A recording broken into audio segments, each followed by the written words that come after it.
एक गांव में कृष्णाबाई नाम की बुढ़िया रहती थी। वह भगवान श्री कृष्ण की परम भक्त थी। वह एक झोपड़ी में रहती थी।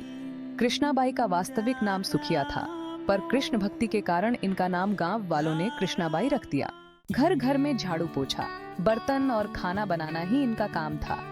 कृष्णाबाई रोज फूलों का माला बनाकर दोनों समय श्री कृष्ण जी को पहनाती थी और घंटों कान्हा से बात करती थी। गांव के लोग यही सोचते थे कि बुढ़िया पागल है। एक रात श्री कृष्ण जी ने अपनी भक्त कृष्णाबाई से यह कहा कि कल बहुत बड़ा भूचाल आने वाला है, तुम यह गांव छोड़कर दूसरे गांव चली जाओ। अब क्या था, मालिक का आदेश था।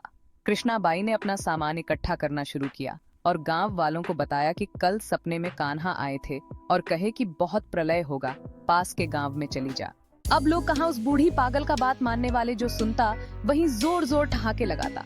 इतने में बाई ने एक बैलगाड़ी मंगाई और अपने कान्हा की मूर्ति ली और सामान की गठरी बांधकर गाड़ी में बैठ गई और लोग उसकी मूर्खता पर हंसते रहे। बाई जाने लगी। बिल्कुल अपने गांव की सीमा पार कर अगले गांव में प्रवेश करने ही वाली थी कि उसे कृष्ण की आवाज आई, अरे पगली जा, अपनी झोपड़ी में से वह सुई ले आ जिससे तू माला बनाकर मुझे पहनाती है। ये सुनकर बाई बेचैन हो गई, तड़प गई कि मुझसे भारी भूल कैसे हो गई। अब मैं कान्हा का माला कैसे बनाऊंगी। उसने गाड़ी वाले को वहां रोका और बदहवास अपने झोपड़ी की तरफ भागी। गांव वाले उसके पागलपन को देखते और खूब मजाक उड़ाते। बाई ने झोपड़ी में तिनकों में फंसे सुई को निकाला और फिर पागलों की तरह दौड़ते हुए गाड़ी के पास आई। गाड़ी वाले ने कहा कि माई तू क्यों परेशान है, कुछ नहीं होना। बाई ने कहा, अच्छा चल अब अपने गांव की सीमा पार कर। गाड़ी वाले ने ठीक ऐसे ही किया। अरे यह क्या, जैसे ही सीमा पार हुई पूरा गांव ही धरती में समा गया, सब कुछ जलमग्न हो गया।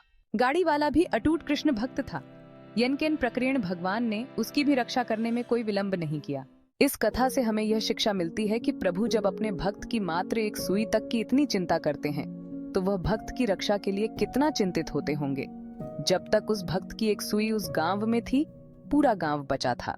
इसीलिए कहा जाता है कि भरी बदरिया पाप की बरसन लगे अंगार, संत न होते जगत में जल जाता संसार।